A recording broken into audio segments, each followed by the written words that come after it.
तो देखो, जिसके जीवन में रघुनाथ जी की कथा नहीं होती है और जो रघुनाथ जी की कथा से वंचित रह जाते हैं, अपितु जो रघुनाथ जी के चरित्र को न सुनते हैं, अश्रद्धा उत्पन्न होती है।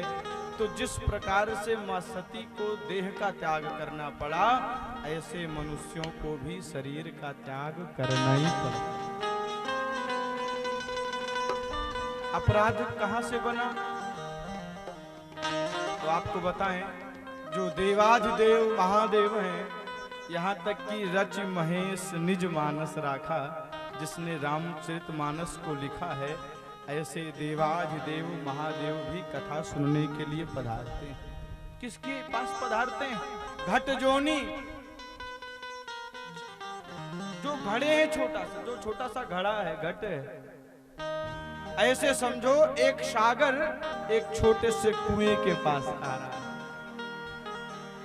देवाधिदेव महादेव जिन्होंने कथा को रचा है, लिखा है, लेकिन वह भी कथा सुनने के लिए अगस्त्य जी के पास पधारते हैं। ये इतनी महिमा कथा कैसे आ रहे हैं? याज्ञवल्क्य जी से भरद्वाज जी कहते हैं, एक बार ताजुग माही, एक बार ताजुग माही, शंभु गए कुंभजरी सिपाही, शंभु गए कुंभजरी सिपाही, संग सती जग जननी भवानी, संग सती जग जननी भवानी, संग सती जग, संग सती जग जननी भवानी, पूजे हैं ऋषि अखिलेश्वर जानी, पूजे ऋषि अखिलेश्वर जानी।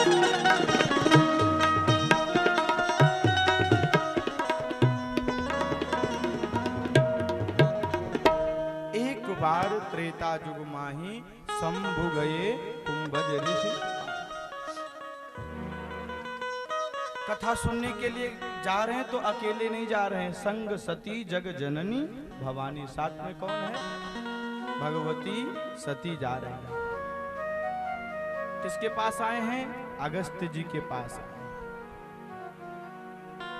अगस्त्य जी ने जब देखा कि अरे जो देवाधिदेव महादेव हैं, आज वो कृपा करके हमारे पास पधारे हैं, तो खड़े हो गए और उच्च स्थान पर बिठा दिया।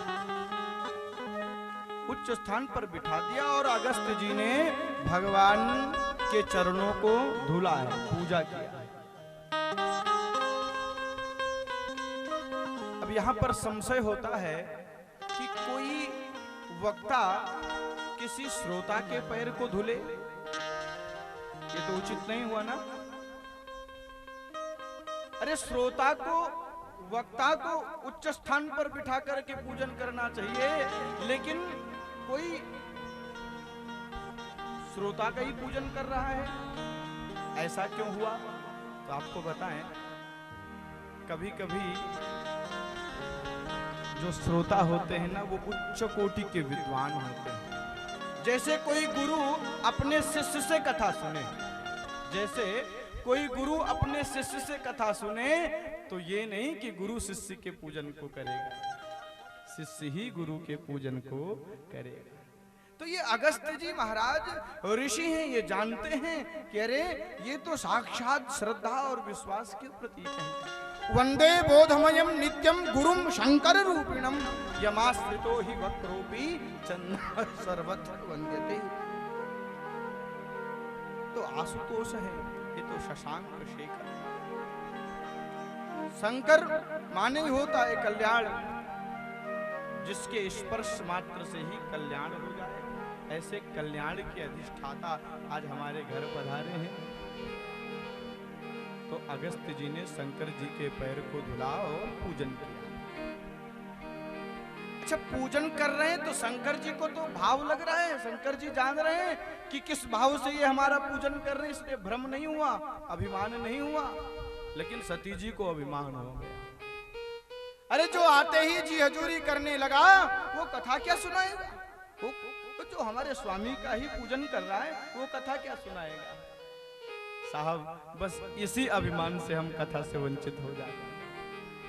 आज हम कथा में जाते तो हैं, बैठते तो हैं, लेकिन कुछ लोगों को अपने ज्ञान का अभिमान रहता है। महाराज जो कह रहे हैं इससे अच्छा तो हमें ही आता है, ये जो सुना रहे हैं ये तो मैं जानता ही हूं, इसमें भिन्नता क्या हुई? जहां पर ये अभिमान रहता है ना, कितनी भी अच्छी कथा क्यों ना हो, वहां पर बात समझ में नहीं आती।